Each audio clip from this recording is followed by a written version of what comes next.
চুলের natural কলকে ignore করা কিন্তু অ্যানোরেক্টাল ডিসঅর্ডারের বা অ্যানোরেক্টাল ডিজিজের আঁতুরঘর সৃষ্টি করা।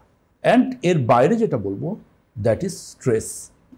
স্ট্রেস থাকলে কনস্টিপেশন আসবেই তার লাইফে, এটা একদম ক্লিনিক্যালি প্রুভেন।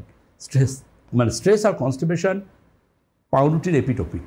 তো এখান থেকে বেরিয়ে আসার উপায় কি? বেরিয়ে আসার উপায় সেটা হচ্ছে লাইফস্টাইল ম্যানেজমেন্ট। ধরে নিন কনস্টিপেশন অন্য একটা অসুখের বার্তাও নিয়ে আসতে পারে, অন্য একটা অসুখেরও কারণ হতে পারে। তাহলে কনস্টিপেশনের সাথে আপোষ করে নয়, গ্যাস অম্বলের সাথে আপোষ করে নয়, কনস্টিপেশন এই অসুখটাকে আপনাকে সমাধান করে ফেলতে হবে। কিভাবে সমাধান করবেন?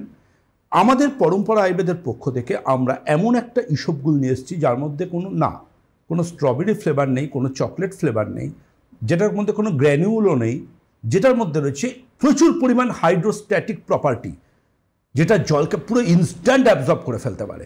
এটা এতটাই পাওয়ারফুল, আপনি জলে 1 চামচ ফেলবেন, পারলে হাফ গ্লাস জলকেও একা টেনে নেবে, মানে উইথিন ফিউ সেকেন্ড। পরম্পরা ইসবগুল, কারণ এটা ক্রুড ইসবগুল, এই ইসবগুল মার্কেটে হয়তো কোথাও পাবেন না।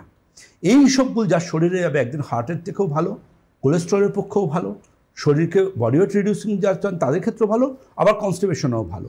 এই ইসবগুলটাকে আমরা বলি কিন্তু দুপুর রাত্রে খাবার আগে খেতে 1 থেকে 2 চামচ before lunch and before dinner with lukewarm water, ঈষদুষ্ণ জল।